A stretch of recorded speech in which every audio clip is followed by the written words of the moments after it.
hello, it's Scotland at 7. So it's day 13 of the Russian attack on Ukraine, the 8th of March, and it's also International Women's Day. So to discuss the events of today, we're joined from Westminster by Marion Fellows MP, who is the Member of Parliament from Motherwell and Wishaw. Right, hello Marion, thanks for joining us this evening. My pleasure, Hugh, my pleasure. You were, of course, in the Parliament earlier on today, just a couple of hours ago, when President Zelensky spoke on the video. So we'll discuss that in a few minutes. So let's first of all get the update on the war in Ukraine. We hear today the World Health Organization has said attacks on Ukrainian hospitals, ambulances and other healthcare facilities have increased rapidly in recent days, with vital medical supplies running low. The UN agency said it was working to urgently get medical supplies to Ukraine. Among the supplies running low are oxygen, insulin, PPE, surgical supplies and blood products. The European Commission has prepared a new sanctions package against Russia and Belarus, which will hit the Russian oligarchs and politicians, as well as 3 Belarusian banks, Reuters reports. Sources told the news agency that the sanctions to be discussed by the EU ambassadors today at a meeting that was 2 p.m. GMT would ban 3 Russian banks from the SWIFT banking system and add more Russian oligarchs and politicians onto the EU's blacklist.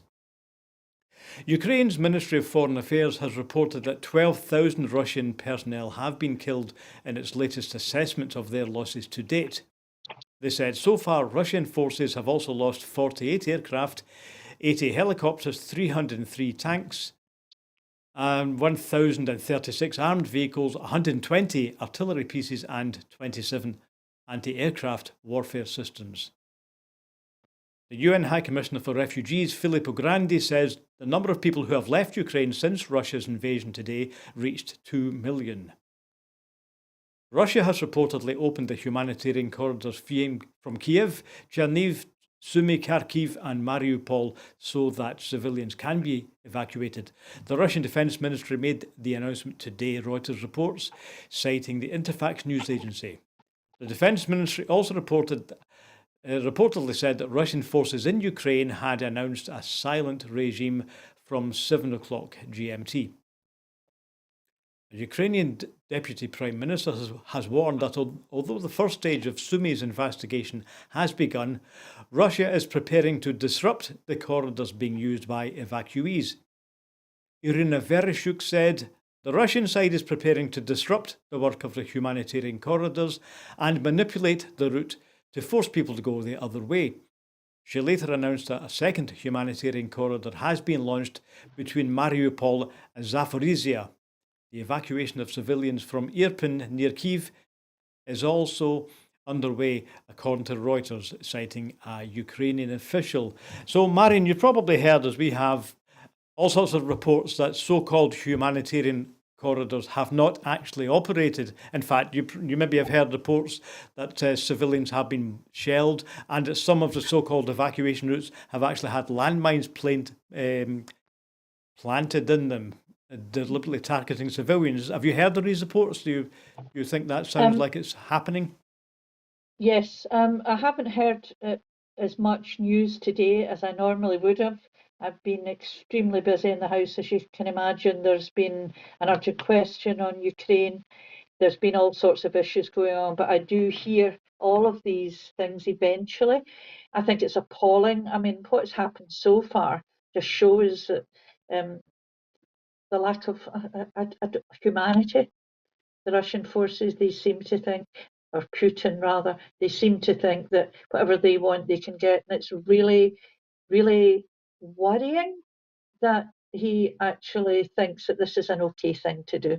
That's not as strong as I meant it to come out as, but you know, it's appalling what's happening to civilians. And I know how difficult it is for people in Ukraine, because we have a WhatsApp with some Ukraine people, and I also have a constituent who's flown out to Poland as his family have left Ukraine, and he's trying desperately to get them back to Wishaw.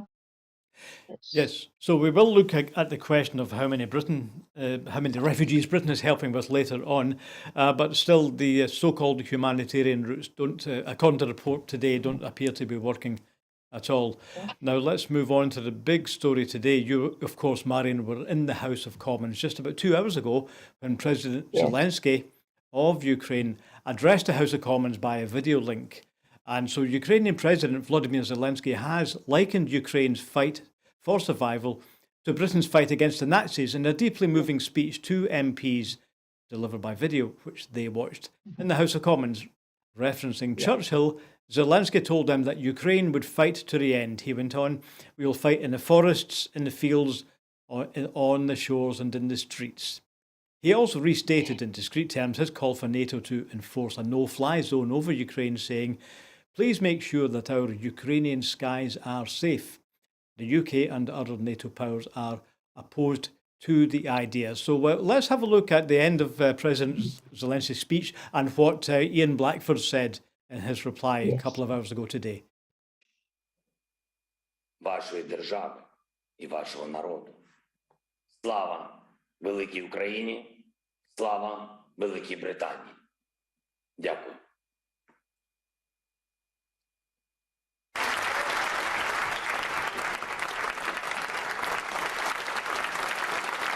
Leader of the SNP, Ian Blackford. Thank you, Mr Speaker. With your forbearance, if I can make a point of order. President Zelensky, we salute you. We stand with the people of Ukraine on the basis of the act of aggression, on the act of war of Putin. We must do all that we can to send support to Ukraine, to send the weapons that they need to defend themselves, to make sure that we sanction the regime in Moscow, that we deliver the clearest message to President Putin, that this will end in failure for him, that he will face justice at the International Court. We must stand in this House, throughout these islands, throughout the Western world, in defence of democracy, in defence of sovereignty. Peace, justice and the sovereignty of Ukraine must prevail. Let's make sure that we stand with our friends. We stand against those that have been bombed. We make sure that those that need our support, that need our sanctuary, will find a welcoming hand in these islands. Mr President, we thank you. We salute you. Slavia, Ukraine. So I think Ian Blackford and President Zelensky there were saying basically, go Ukraine and go Britain.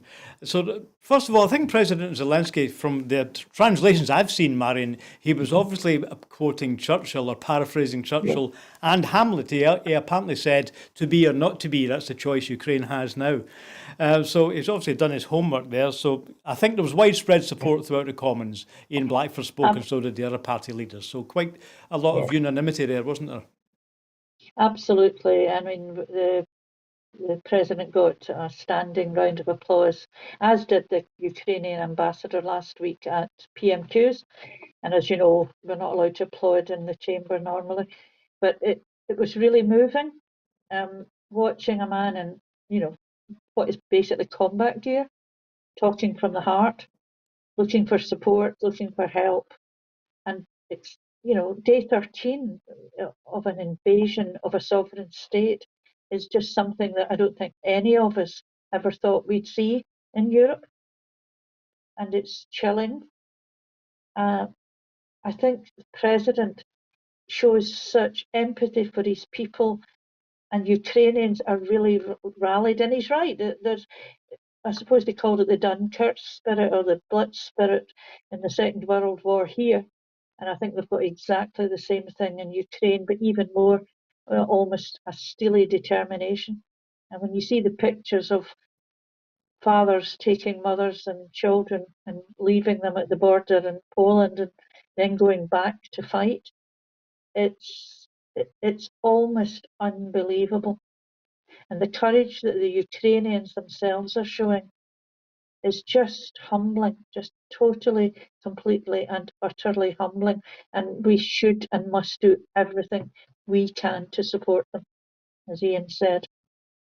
Yeah, I'm sure President Zelensky chose his words with great care, as he said, making references which would clearly be understood to a British audience. But the other point he made was to compare his country's plight to what Britain faced in 1940. So he's deliberately saying, you faced this blitzkrieg. Well, he didn't use that word, but he was talking about the campaign against the Nazis. And I'm sure he's deliberately aiming that at the Russian accusation that it's the Ukrainians who are the Nazis. I think also he's done a bit of homework on Boris Johnson. Boris Johnson likes to think, and wrote a biography on Churchill. And I think he's actually used that as a way of speaking directly to Johnson as well. But that's a personal view. Well, but he certainly, yes, I'm sure he prepared his words very carefully. So still on the subject of the war in Ukraine, our next story tonight is to return to the point I mentioned earlier on about the Russia accused of selling the evacuation route to Mariupol. Today, the Ukrainian government has accused Russia of violating ceasefire by shelling a humanitarian corridor from the besieged city of Mariupol as buses began to leave two other Ukrainian cities.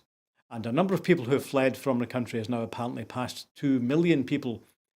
So residents in that southern port, Mariupol, which is on the Black Sea, which could allow Moscow to establish a land corridor to Crimea if captured, are not only suffering bombardment, but have had no heat, water, sanitary systems or phones since last Friday. Buses were set to deliver humanitarian supplies, including food and medicine, then pick up civilians and take them to a safe place. But soon after officials announced the vehicles were en route, the Ukrainian president's office said it had been informed of shelling on the corridor. It's unclear whether a supply convoy made it to Mariupol or whether civilians will freely board the buses if the shelling continues. Buses early began leaving two devastated Ukrainian cities as the WHO warned Ukraine was running out of vital medical supplies. The Ukrainian State Communications Agency posted video of people with bags and suitcases fleeing the northeast city of Sumy, which is 30 miles from the Russian border, along one of the 5 so-called humanitarian corridors promised by the invading forces. There was no certainty, however, how long the evacuations would last. Previous efforts were abandoned after Russian forces continued to bombard residential areas, and civilians trying to take the routes to safety themselves came under fire. Ukraine's Deputy Prime Minister Irina Vereshchuk warned that the Russian side was preparing to disrupt the work of humanitarian corridors, and a spokesperson for the presidency in Kyiv said success would depend on how long those routes remained safe. There was also disagreement about what routes had been agreed. Moscow said its troops would enter silent regime from 10 a.m. local time to allow corridors out of Kyiv, Cherniv, Sumy, Kharkiv and Mariupol, mostly leading to Russia or to Belarus. The UN High Commissioner for Refugees, Filippo Grandi, said on Tuesday that the number of people who had fled Ukraine since the invasion began on the 24th of February has now reached 2 million. 2 million. Poland said it had welcomed about 1.2 million people, including 141,500 on Monday alone. That's yesterday. Okay, so we'll come to the refugees question in a minute. But once again, this business of corridors, evacuation corridors, it seems several times we've heard reports that a safe route has been set up, then that route has turned out to be anything but safe. There was another story last week where people in the United Nations were wondering, is it a problem that the troops on the ground haven't got the message? Or could Putin really seriously be setting up civilians in order to shoot them? Is it indiscipline, bad communications, or just bad-mindedness, bloody-mindedness by Putin? What do you think, Marion? I think it's a combination of all those things. I think that there's so many young soldiers that you'll remember when some of them were first captured, they'd no idea what they were doing. Some of them didn't know where they were. They'd been told that they would be treated as heroes by the Ukrainians when they eventually were told that's where they were going. And they're just bewildered young men. And I think a lot of the communication is really, the supply lines have failed in a number of cases from what it appears. The long, was it 40-kilometre queue of Russian vehicles. Now, I know that's in a different part of Ukraine, but I think there are real communication difficulties with the Russian forces. And I think also nobody is monitoring, because of course the Red Cross aren't there, there's no one there who's monitoring that these safe places, these safe passageways are actually what they say they are. So I think it's just chaos. Yeah, there have been many reports that the Russian forces are not well read, not well led, and not well supplied. So that's certainly quite one of the possibilities, is that the messages are not really getting through. Now, also on the question of evacuation and safe routes, the next story we hear is that Russian soldiers have been accused of firing on civilian vehicles.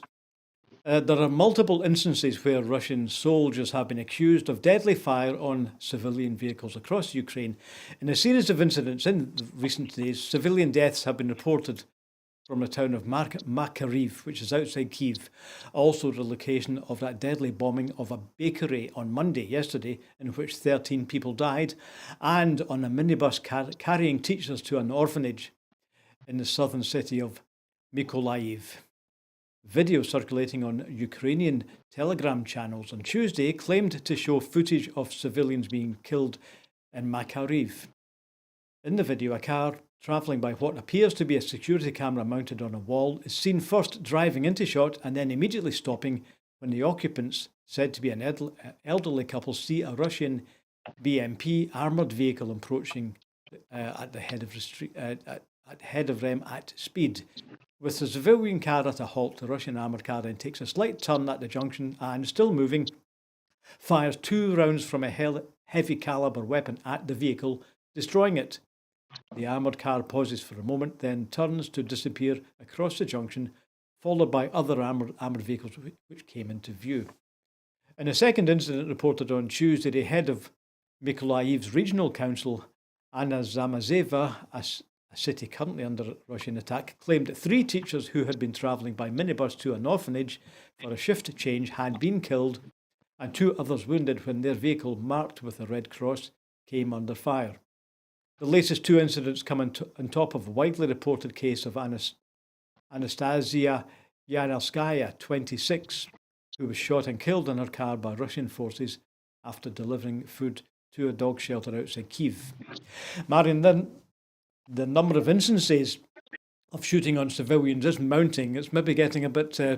I'm doing my best to be reasonable here. It's maybe getting a bit unreasonable to suggest that these are all the mistakes or poor communications. It sounds like the Russian troops they must be able to tell if this is a civilian car or a military car.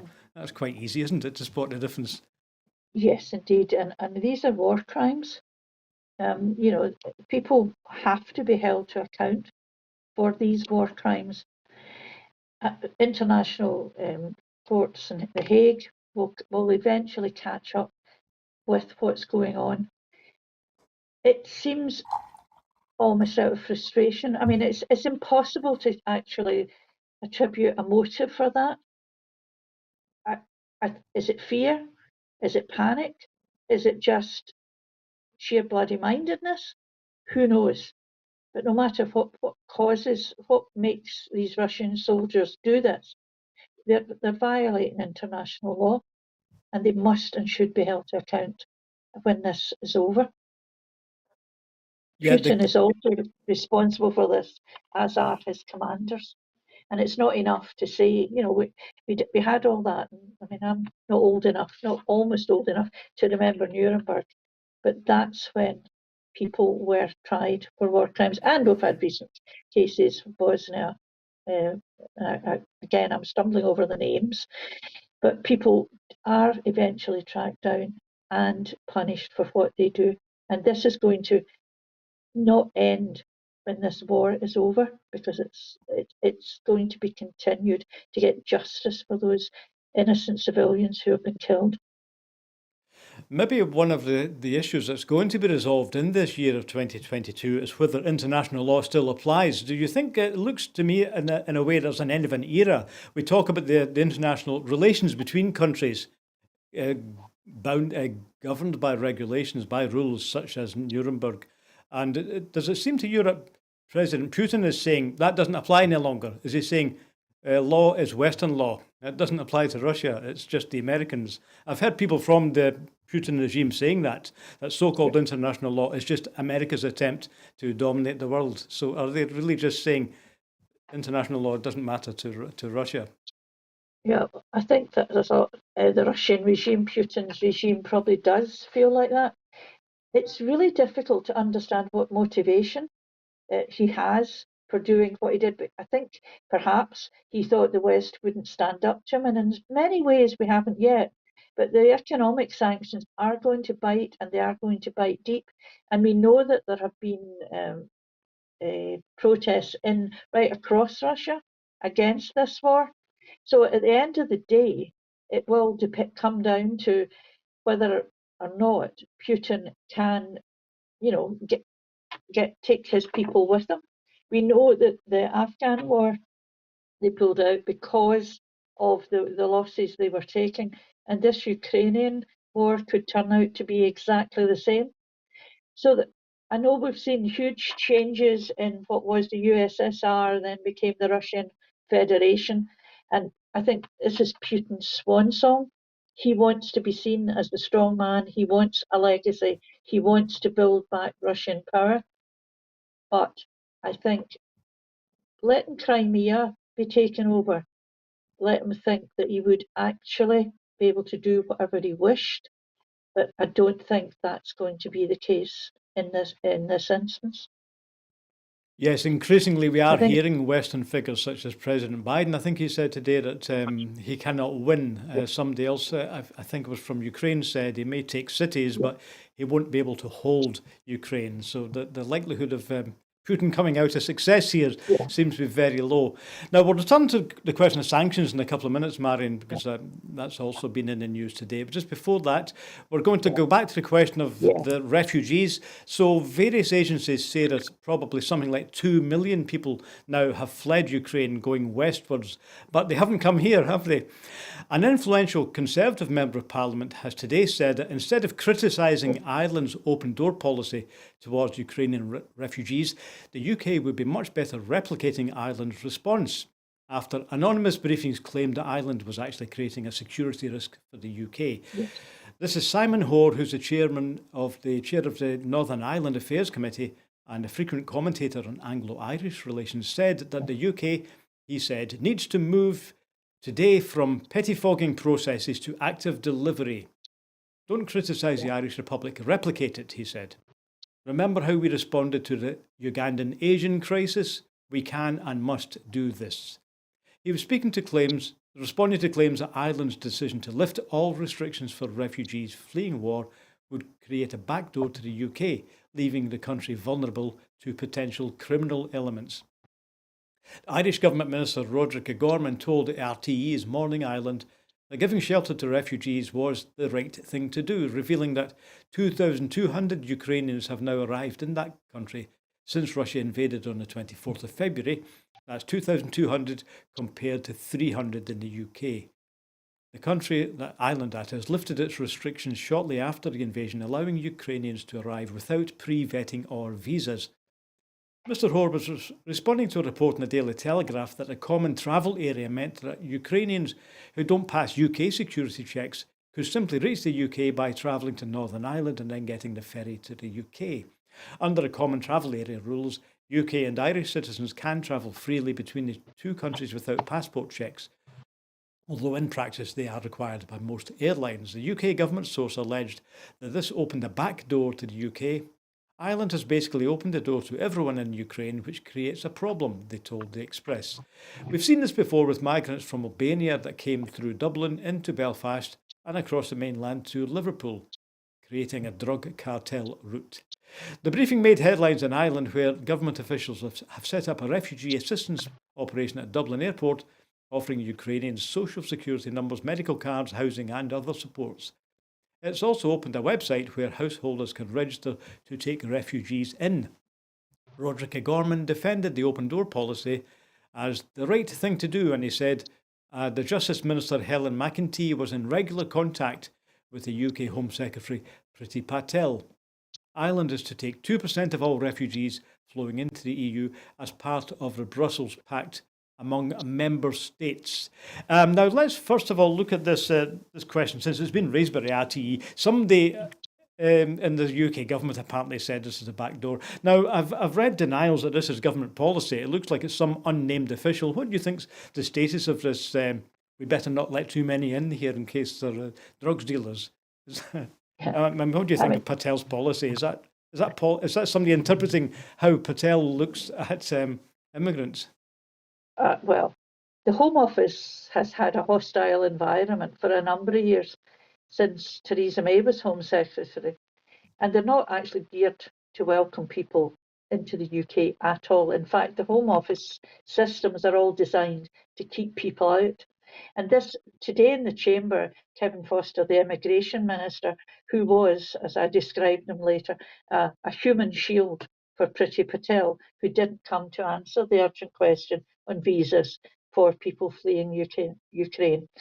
And actually, it's that he used the stuff that had happened in the poisonings a few years ago as a reason for having to check everyone before they come in, so that they don't do that again, because we don't know that everybody's okay and that they're not all Russian spies that want to go to kill people. And you could hear the chamber gasp. There was an hour, just over an hour and a quarter, I think, of questions to him on the idea of visas and letting people in. And there were only 2 Tory backbench MPs that supported the government stance. And that was actually remarkable. I spoke in the urgent question myself today on a constituent, and the whole feeling of the chamber was, why are we not doing what Ireland is doing?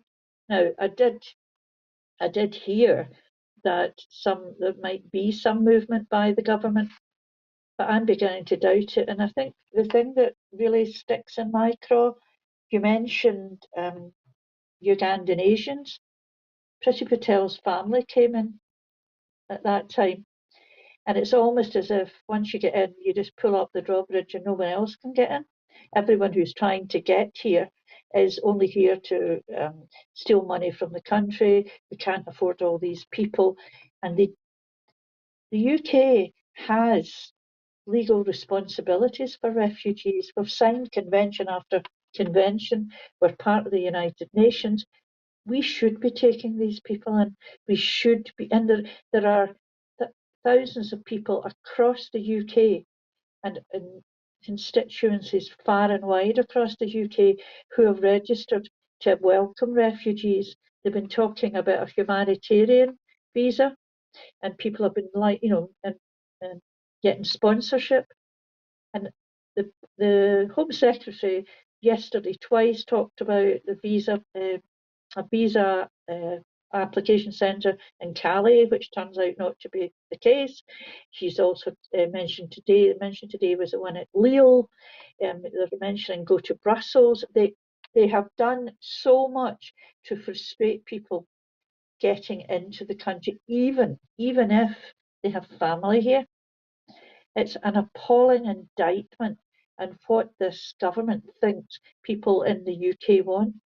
Now, the First Minister has said, we'll welcome Ukrainian refugees, and that's absolutely true. There's always a feeling that perhaps they weren't quite going to be as welcoming in England, but I think what we heard today in the chamber refutes that. There will always be some resistance, but this is a humanitarian crisis, and to try and get biometric testing of families with infants and people who are arriving at the Polish border or Moldova or wherever, and trying to get them to prove who they are is just complete nonsense.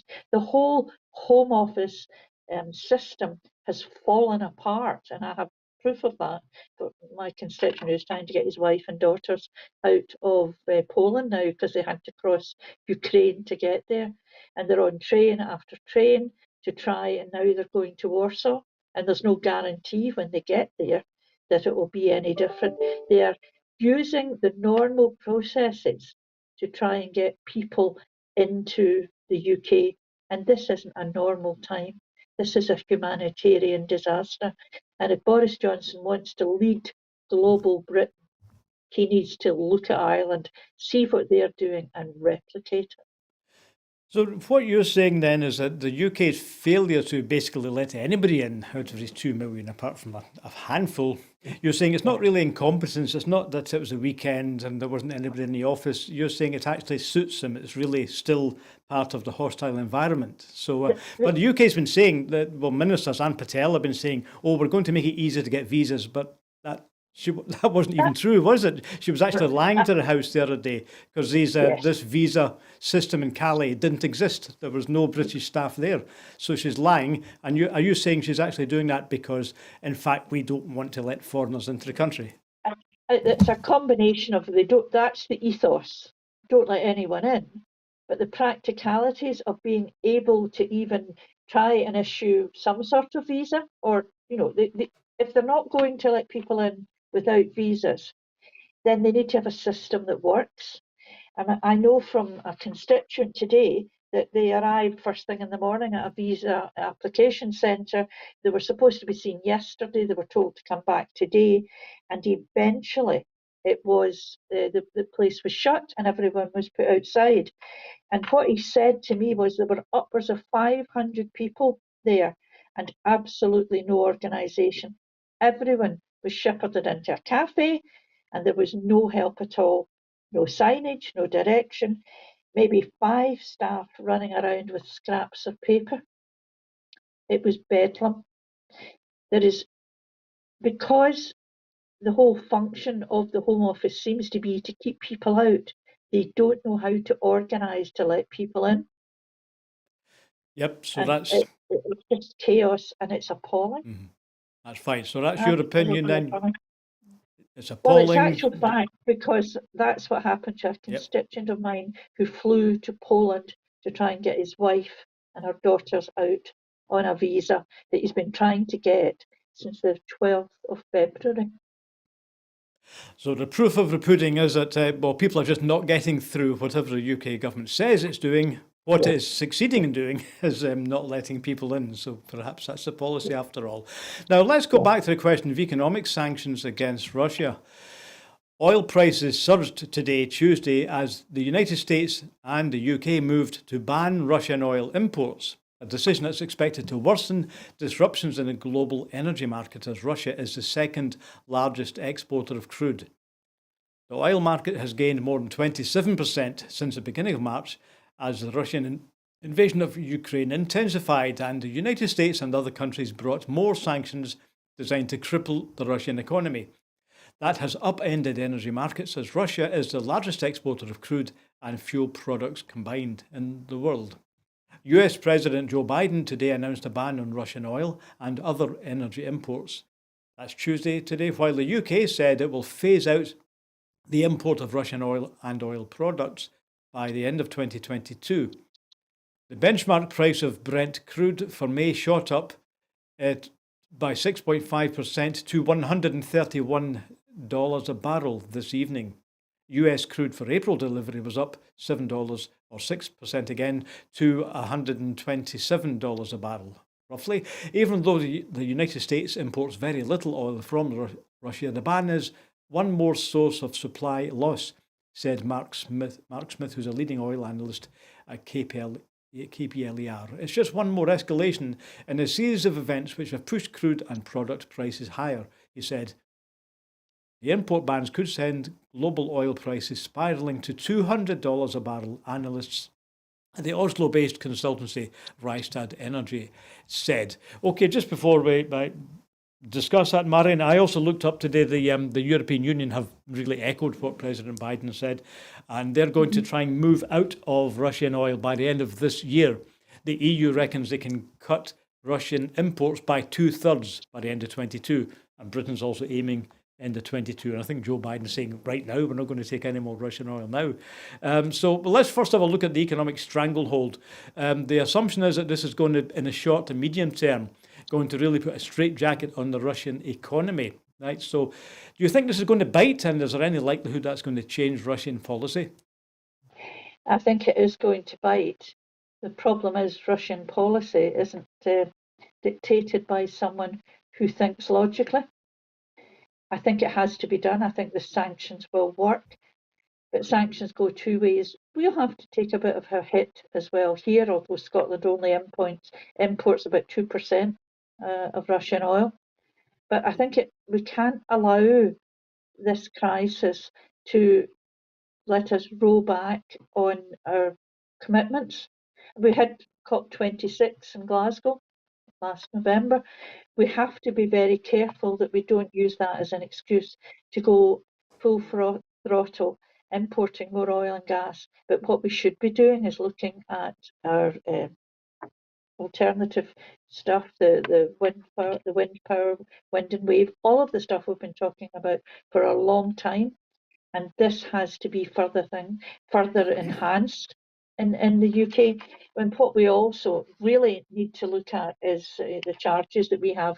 We have a lot of wind power. We have a lot of sometimes excess energy, but it costs too much for us to put it onto the national grid. And this is something that we've been going on about for a long time as a party, especially here at Westminster. I think the economic sanctions are really, really important.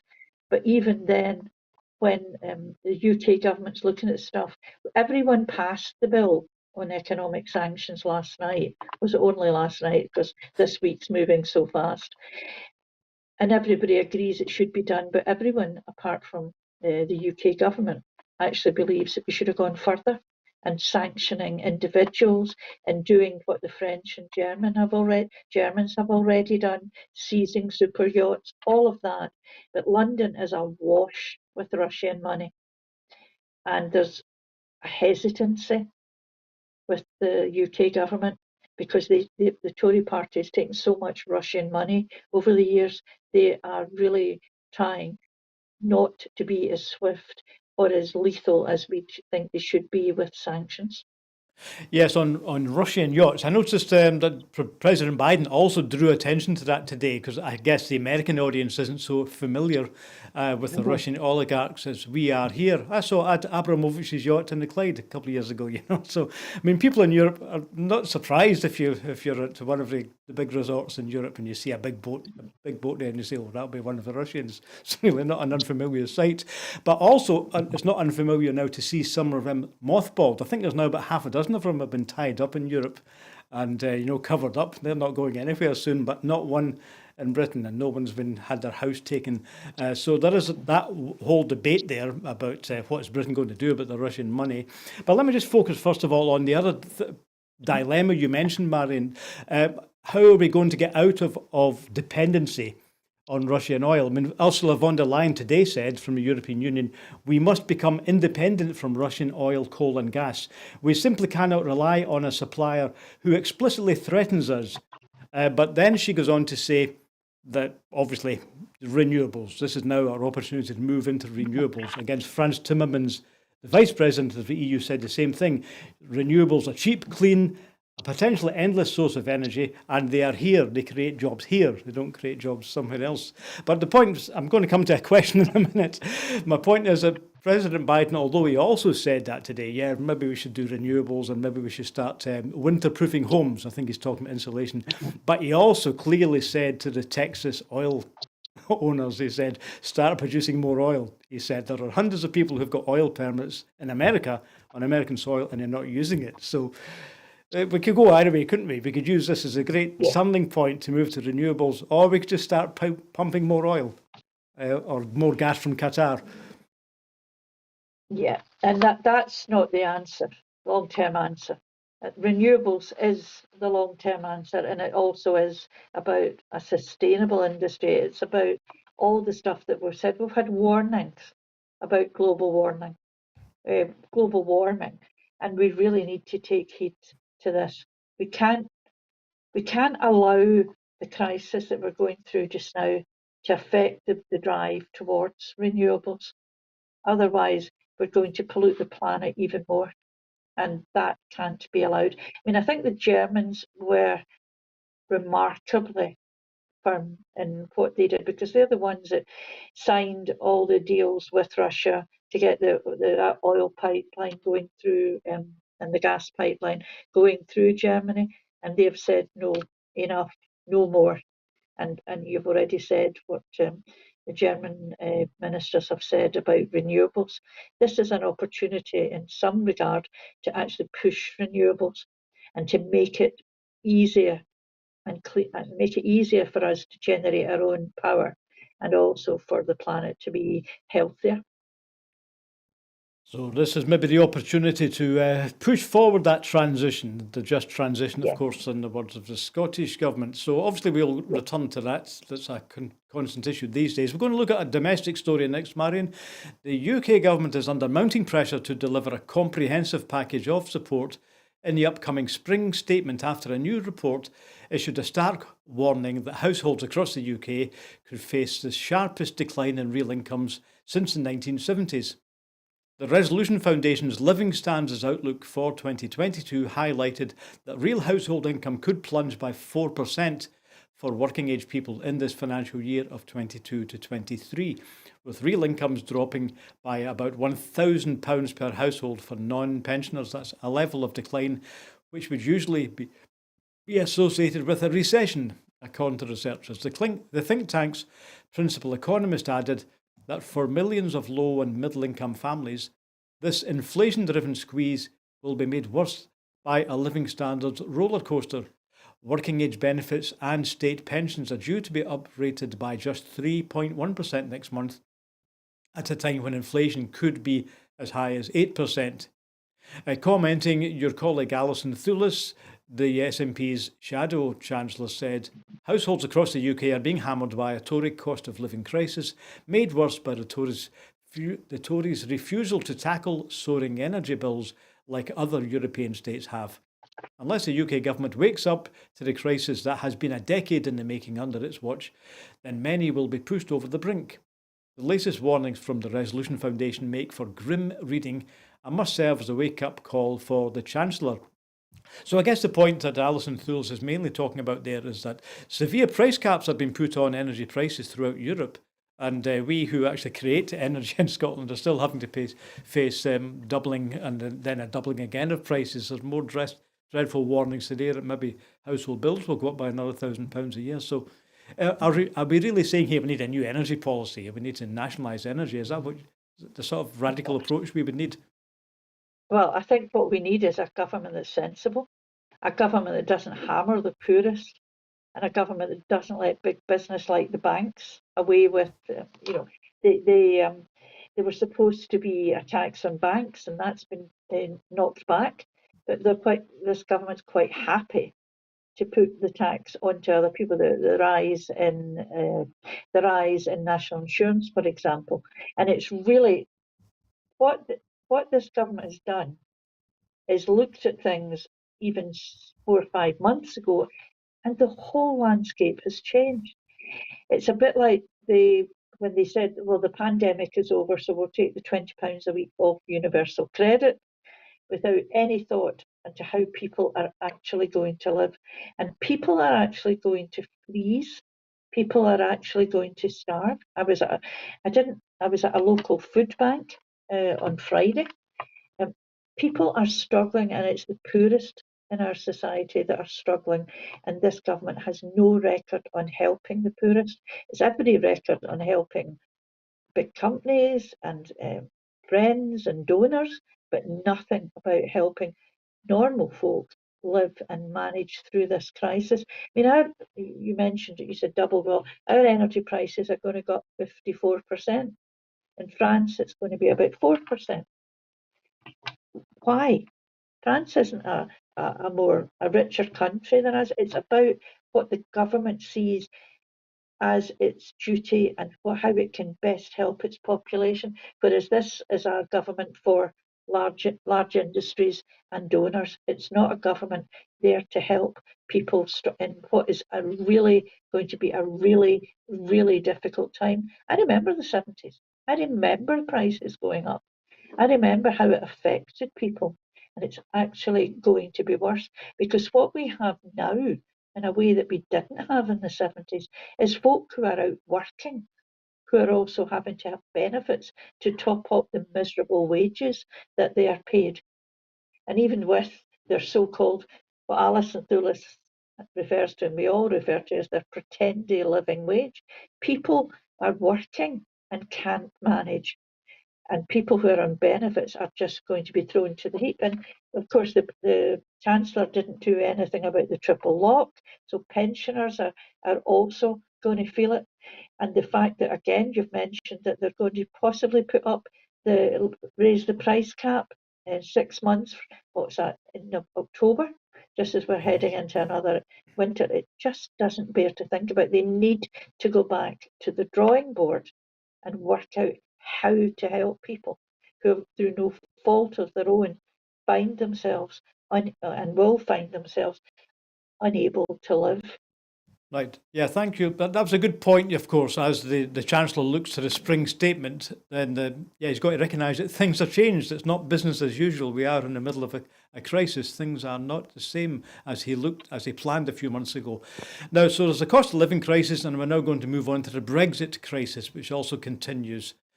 The UK government's endless pursuit of the most extreme form of Brexit is causing untold damage, according to the SNP, as new analysis reveals almost a third of manufacturers have suffered supply chain issues.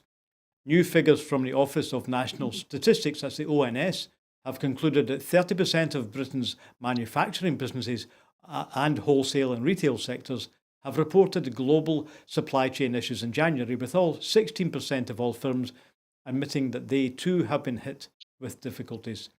The analysis also reveals that 1 in 20 UK businesses have been forced to overhaul their supply chain due to the Brexit transition period, which ended December 31st in 2020. Commenting, the SNP's shadow European spokesperson, who's Dr. Philippa Whitford MP, said, "With each passing day, the reality of Boris Johnson's Brexit Britain is further exposed. The Tories' endless pursuit of the most extreme form of Brexit is causing untold damage to businesses right across these islands, and it's ordinary workers, households and communities who are paying the price." So let's not forget, with the various crises which are lumping on top of one another just now, that what we're actually going through is hard Brexit, isn't it? It's out of the customs union, out of the single market, and out of the biggest market for UK goods. So that was never going to end well, was it? No, it's never going to end well. And what you haven't mentioned as well is the fact that the problems that's causing in Northern Ireland. And that still hasn't been dealt with. It's still carrying on. This was an ideological disaster. For some reason, folk in England especially thought it was a good idea. We'll be proud, rule Britannia, and we'll rule the waves, and we'll be fabulous, and everything will go well. And I don't think they could actually believe it when Europe said, well, you're out now. This is what you said you wanted. Get on with it. And it's really causing real difficulties for businesses right across the UK and in Scotland. I mean, and I don't think any of us will forget the idea that, the lorry loads of fish and shellfish just hanging about because they couldn't actually get over to Europe where their markets were because of the paperwork and because of the intransigence of the UK government. And that's not gone away. In fact, it's getting worse because we're no longer part of Europe, the EU. They're no longer part of the single market, and we are being forced to pay the price. And all the things that SNP and others said after Brexit, and when we tried to get them to stay in parts of Europe and parts of European systems, they weren't having any of it, and now they're paying the price. I mean, and it ties in with, what Kevin Foster, the immigration minister, said, if the folk want to come here, why don't they go offer to pick fruit? And then they can get a short-term agricultural visa. And that just shows you the crazy thinking of this government. They were determined to leave Europe in spite, and in the worst possible direction. Now it's coming back to haunt them. Yeah, And up to now. I mean, Scotland has a way out, which the rest of the UK doesn't, which is, we can go for it independent. Well, it's up to Scotland to make that decision. Yes, obviously Scotland voted 62%, I think, to stay in the European Union because we knew. I'm sorry. Yes, we knew. knew what was going to happen if we left it. But maybe that's because Scotland is more exposed to Europe. 2% is there. Yep, but was that because Scotland has a different attitude to Europe, or is it because we knew a lot of Scottish exporters, particularly of fresh fish, have huge markets in Europe, or they had, right? Well, I think Scotland is more affected, although it's bad for the UK as a whole, because Scotland has more exports like that. Scotland was actually even worse affected than the rest of the UK. Is that right? Yeah, yes, and I think also we have a more a more European outlook. Scotland always traditionally had links with Europe before it had links with England. Now, I'm not going to suggest that that's the way things should always go, but we do have, generally speaking, a much more outgoing outlook. There's what Brexit did was it focused in on the idea that England will be fine because we're great, everybody, we're better than everyone else, and therefore, we'll be global Britain, we'll get all these other deals, very few of which have materialised, and often, if they have materialised, like the one with New Zealand, it's Scottish farmers, British farmers who will suffer in the long run, and there'll be a lowering of standards. It was never thought through. It was never economically sound. It was always going to cost the UK more than they got out of it by leaving Europe. And now all of this, along with the rise in cost of living, the war in Ukraine, all of this is coming together. And people are going to be, was it 4% poorer, which doesn't sound a lot, but it is. And any increases which are likely to be on pensions and things are not going to go anywhere near enough to cover the rise in costs. And that's even excluding the rise in cost of fuel. It's all come together at one time, and it's going to hurt. And it's going to hurt folk right across the UK. And some of it could have been avoided if we'd stayed in Europe. Other things, if they'd this government would look at taxing the people who are making huge amounts of money, and corporations like banks and Amazon and different things. But no, they're really just interested in tinkering around the edges of that tax regime, and they're putting the costs onto ordinary folk. Yes, as you say, it's a combination of crises these days. In fact, so many crises coming on top of one another that, I completely forgot about the previous one. Remember a few weeks ago we were talking about the drinks parties at number 10. Well, nobody's mentioned that now. Remember, I was talking to a couple of your colleagues, just a few weeks ago, saying, can Prime Minister Johnson carry on? Well, he's still there. We've all forgotten about that. So it's just a guy who thrives in crisis because he can kind of bluff his way through it somehow or other. Is that the Prime Minister's survival method? I mean, at the moment, it would seem petty to bring up Partygate because there are far more serious things. His handling of what he's announced that what he's doing, and he's leading the world, and he's doing all sorts of stuff and sanctions. But this government was built in spin, and it keeps spinning. So what the government actually says it's doing doesn't always turn out to be what they are actually doing. So again, it's part of the crisis in general, because they're not looking after the folk who work the hardest in this country.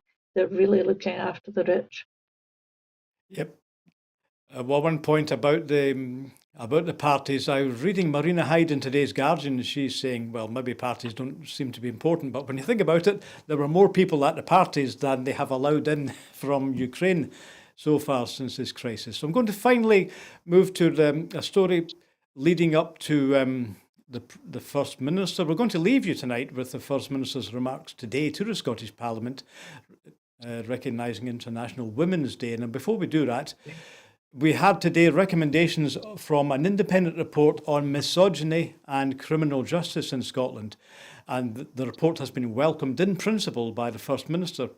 In a parliamentary statement to mark International Women's Day 2022, First Minister Nicola Sturgeon said, the report from Baroness Helena Kennedy says The report highlights ways in which the law was currently failing women and girls and gave a powerful voice to the stark reality of the misogyny faced by women in everyday life. The First Minister thanked Baroness Kennedy and the working group for producing this report and said ministers would respond formally as soon as possible after giving full consideration to its recommendations. In a statement which reflected the historical roots of misogyny, the First Minister also made a formal apology to all those who had been accused, convicted, vilified or executed under the Witchcraft Act of 1563 on behalf of the Scottish Government. The First Minister highlighted that while the Witchcraft Act had been now consigned to history in Scotland, it was not yet a historical issue in some parts of the world where even today women and girls face persecution and death because they've been accused of witchcraft. She said that deep misogyny, which motivated it, could still be seen today in Scotland in international harassment, online rape threats and sexual violence. So, Marion, what we're dealing with, what we're discussing in detail, is the report from Baroness Kennedy's group.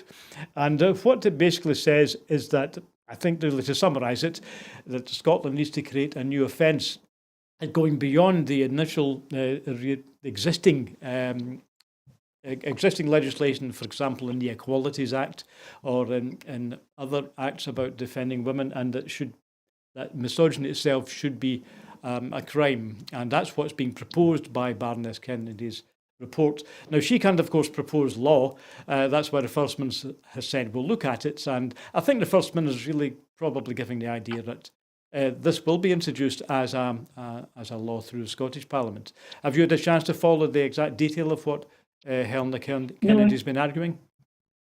Not today, but I mean, there has been talk down here, and the UK government isn't keen on making misogyny something that is enforced in law. You know, and I do want to read Helena Kennedy because it's interesting.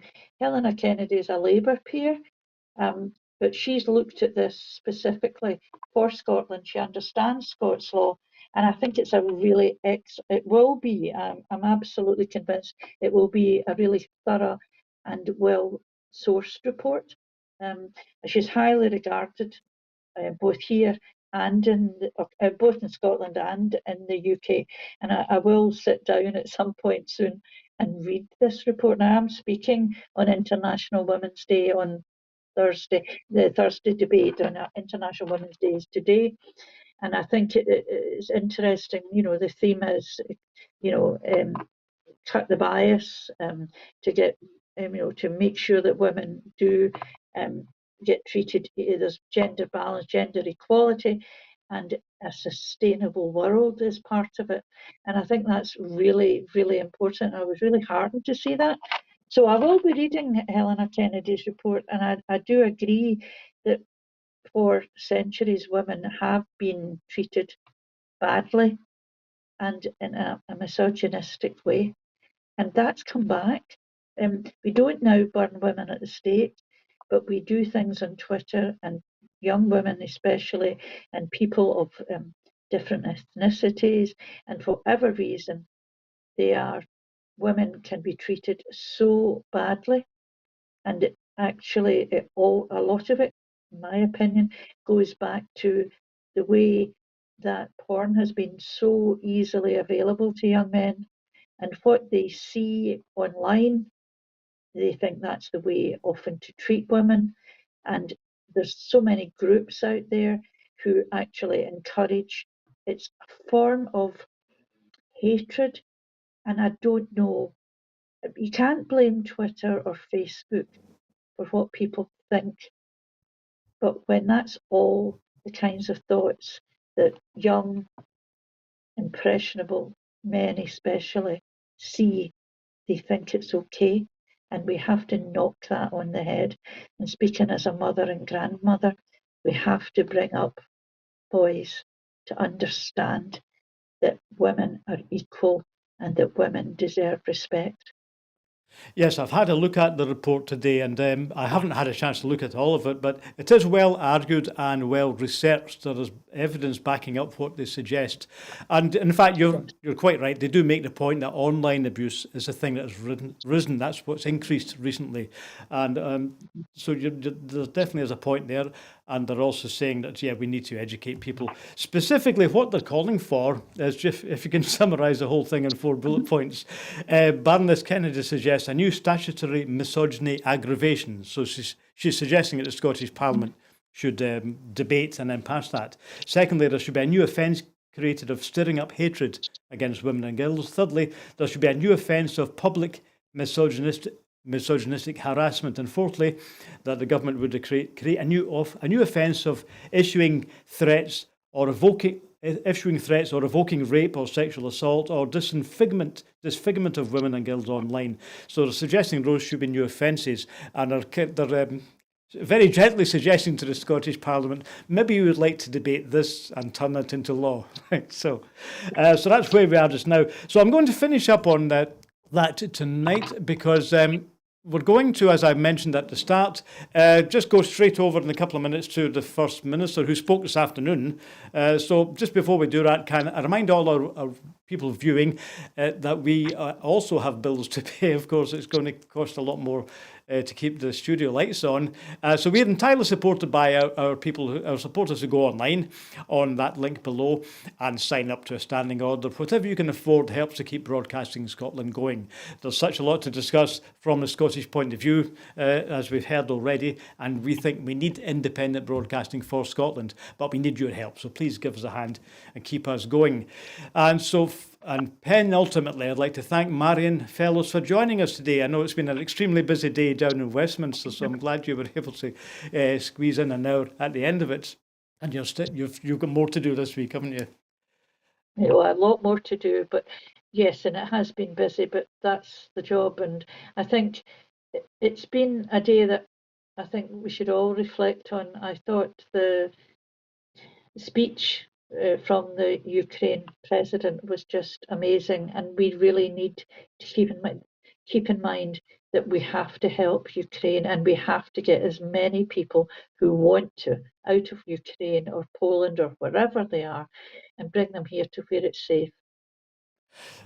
Slava Ukraine, yes. So thank you, Slava Marion, Ukraine. and no doubt we'll see you again if we can manage to book you. So thanks for joining me again tonight. And we're going to leave you now with the First Minister's speech recognising International Women's Day, and I'll be back tomorrow. Thanks for watching. See you later. First Minister. Thank you, Presiding Officer. It is a privilege to open this debate today. I will talk shortly about what International Women's Day means for us here in Scotland. But this is also an opportunity to show solidarity to women and girls across the globe, not least those on the front line of conflict and war. Today in particular, I know all of our thoughts are with the women and girls of Ukraine.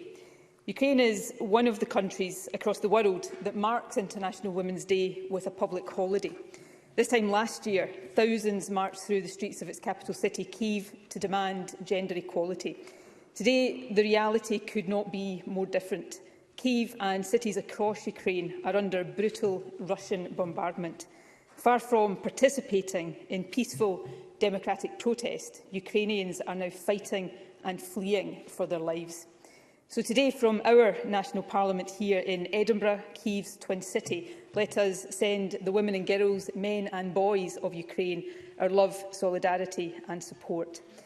But let us also, Presiding Officer, send this message. In the face of the horror engulfing Ukraine, words are not enough. In the past 10 days alone, more than 2 million people have already fled the horrors of war.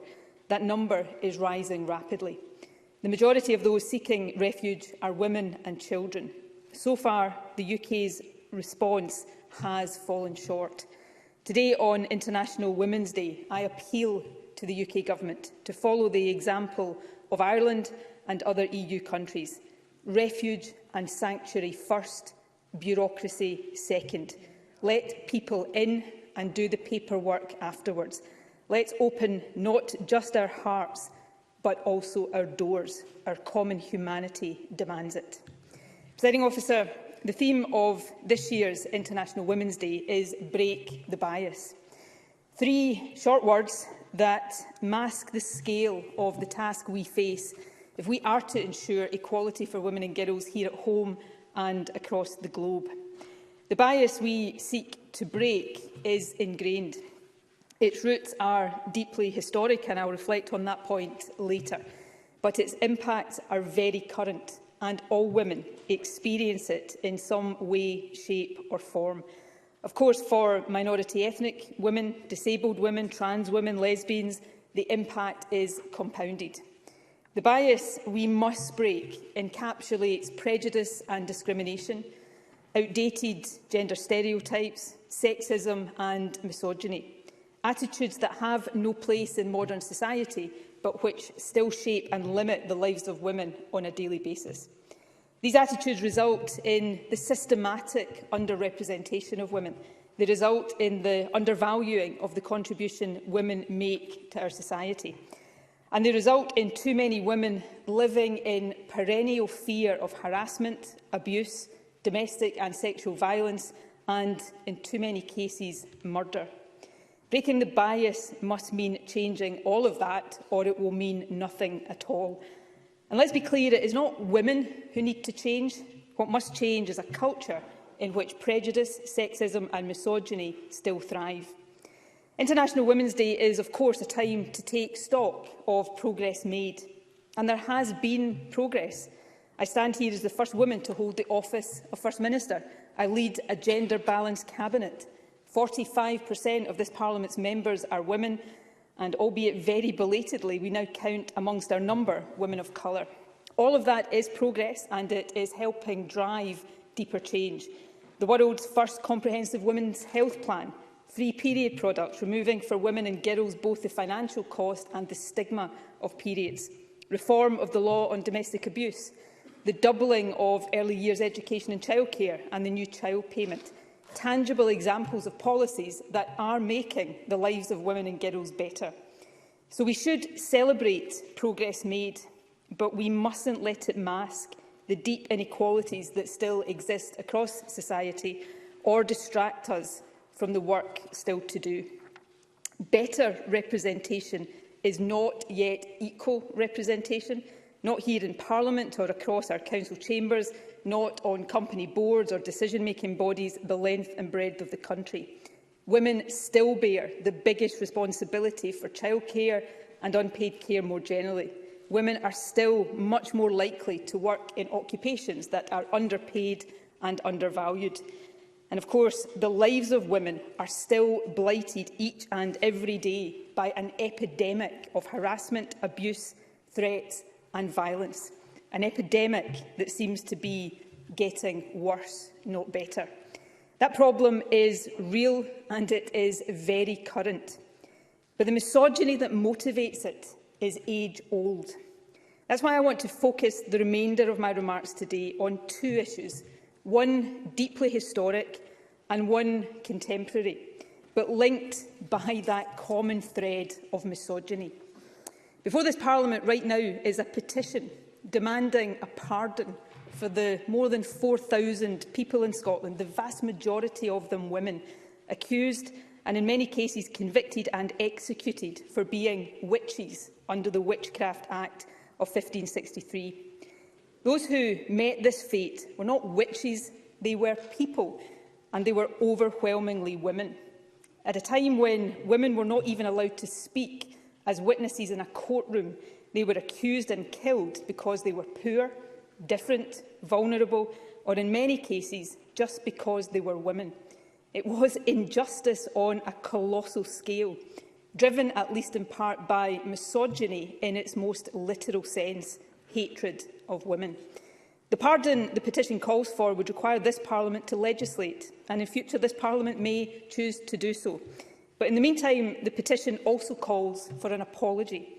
After all, these accusations and executions were instigated and perpetrated by the state. And so today, on International Women's Day, as First Minister on behalf of the Scottish Government, I am choosing to acknowledge that egregious, historic injustice and extend a formal posthumous apology to all those accused, convicted, vilified or executed under the Witchcraft Act 1563.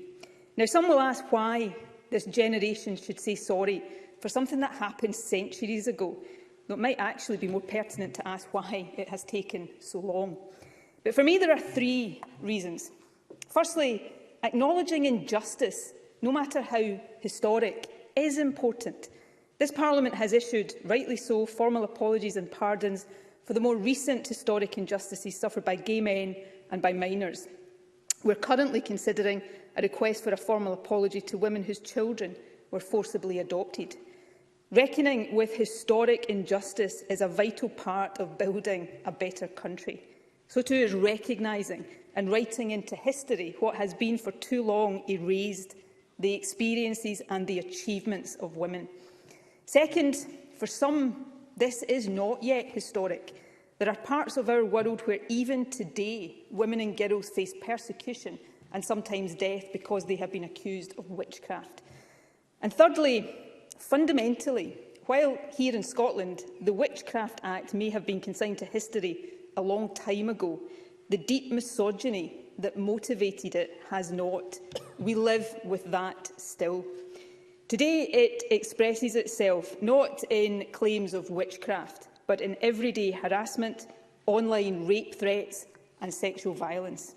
All of it intensified by an increasingly polarised and toxic public discourse and amplified each and every day by social media. It is no wonder that more women than ever before, certainly in my lifetime, are now questioning whether politics and public life are safe environments for women. And it is no wonder so many still feel scared to walk the streets. In recent days, we have marked the anniversary of the horrific murder of Sarah Everard. Her death sparked outrage and a demand for change. And yet, in the year since Sarah was killed, dozens more women have been murdered across Britain. Just last week, I chaired the Cabinet's annual meeting with the Scottish Children's Parliament and the Scottish Youth Parliament. One of the trustees of the Youth Parliament, Sophie Reid, gave a powerful presentation about the experiences of young women today. She spoke of the ways in which women are forced to adapt their own behaviours and restrict their own lives to protect themselves as far as possible from the harassment, abuse and violence of men. These experiences are heartbreaking, but they are not new.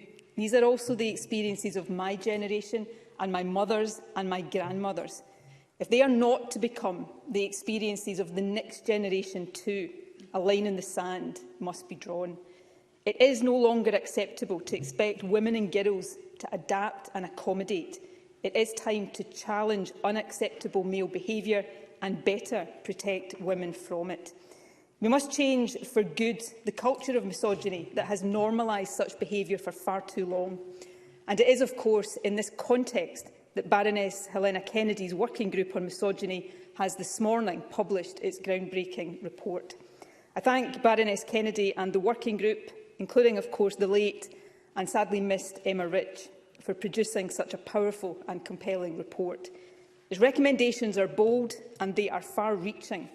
It proposes a new Misogyny and Criminal Justice Act, and it recommends that this Act includes a statutory misogyny aggravation. Now, it is important to stress, Presiding Officer, in anticipation of concerns about freedom of thought and speech, that this would not criminalise misogyny per se, but it would allow crimes, assault, for example, which are motivated by misogyny, to be treated more seriously in sentencing. Importantly, it would not apply to crimes such as rape, which are inherently misogynistic. The report also recommends 3 new criminal offences to reflect and better address the daily lived experience of too many women. These would be stirring up hatred against women and girls, public misogynistic harassment, and issuing threats of or invoking rape or sexual assault or disfigurement of women and girls, whether online or offline. Presiding Officer, the Scottish Government welcomes these recommendations in principle. We will now, of course, give full consideration to the detail and we will respond formally as soon as possible. However, this report, in my view, matters beyond the detail of the specific recommendations it makes.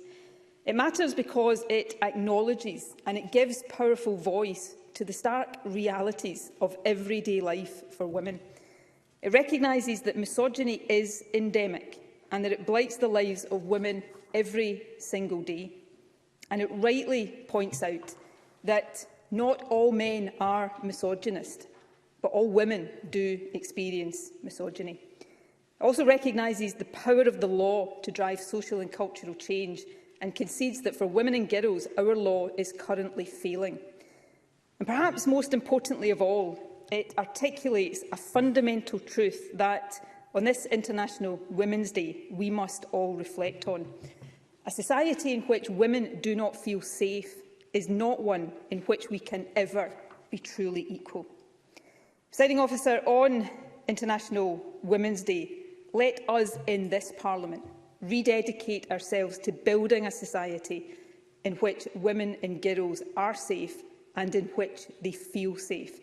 Let us acknowledge and reckon with historic injustice. And in doing so, let us redouble our work now to consign age-old misogyny to the history books once and for all. And let that then be the foundation on which we build a truly gender-equal Scotland and offer it as an example to women and girls across the globe. Presiding Officer, on this International Women's Day, at a time of real darkness for our world, let us today send a message of hope and light to women and girls everywhere. I move the motion in my name.